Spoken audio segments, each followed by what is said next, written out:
Love பண்ண டைம்ல மகாராஜா மாயா கிட்ட குபேர லோகத்துக்கு போற ரகசிய மந்திரத்தை கேக்குறாரு. மாயா சொல்ல மாட்டேன்னு சொல்லவும் மாயாவை கொடுமைப்படுத்துறாரு.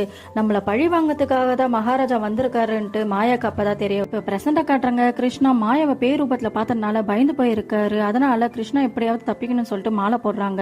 இந்த நேரத்துல கிருஷ்ணாவோட ஃபேமிலி எல்லாம் வீட்டுல ஒருத்தவர் இறந்து போனதுனால மாலை போடக்கூடாதுன்னு சொல்லிட்டு எப்படி மாலையை அவுக்க வச்சிடுறாங்க. இதனால எப்படி தப்பிக்கிறதுன்னு சொல்லிட்டு மாயாவால பாதிக்கப்பட்டவரை போய் கிருஷ்ணா சந்திக்கிறாரு. பேசிட்டு இருக்கும்போது கிருஷ்ணா என்ன மாயா எப்படியாவது நெருங்கணும்ட்டு பாக்குறா, எனக்கு ஏதாவது ஒரு வழி சொல்லுன்னு கேக்குறாரு. உடனே அவர் சொல்றாரு, நான் ஒரு வேர்ஜின் இல்லைன்னு சொன்னதுமே என்னை விட்டுட்டு போயிட்டா, ஒருவேளை நீயும் உன் கன்னித்தன்மையை இழந்துட்டா உன்னை கொல்ல மாட்டாளோ அப்படின்னு சொல்லிட்டு சொல்றாரு. உடனே கிருஷ்ணாவோ வேற ஒரு பொண்ணை அப்ரோச் பண்ணி ஹோட்டலுக்கு போறாரு. அங்க பார்த்தா வேற பொண்ணுக்கு பதில் மாயா தான் அங்க இருக்காங்க. இதை பார்த்த கிருஷ்ணா இருந்து எப்படியோ தப்பிச்சு ஓடி வந்துடுறாரு. கிருஷ்ணா வீட்டுக்கு வந்து பார்த்தா மாயா ஹால்ல சேரப்பட்டு உட்காந்துட்டு இருக்காங்க. அவ உட்காந்துனக்கத்தை பார்த்தா அவங்க பாட்டி இவளுக்கு என்ன திமிரு பிடிச்சிட்டுச்சா, எப்படி உட்காந்துட்டு இருக்கா பாரு, கொஞ்சம் கூட மரியாதை இல்லைன்னு சொல்லி கத்திட்டு இருக்காங்க. இதை கேட்ட மாயாவுக்கு கோபம் வந்து தன்னுடைய ஆக்ஷனி ரூபத்தை காட்டுறாங்க. இப்ப வீட்டுல இருக்கவங்க எல்லாருமே பயந்து போயிடுறாங்க.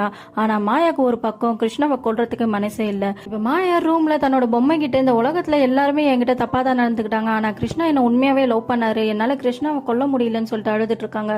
இந்த நேரத்துல கிருஷ்ணா மாயா கிட்ட பேசுறதுக்காக ரூமுக்கு வராரு. மாயாவும் கிருஷ்ணா கிட்ட போறாங்க.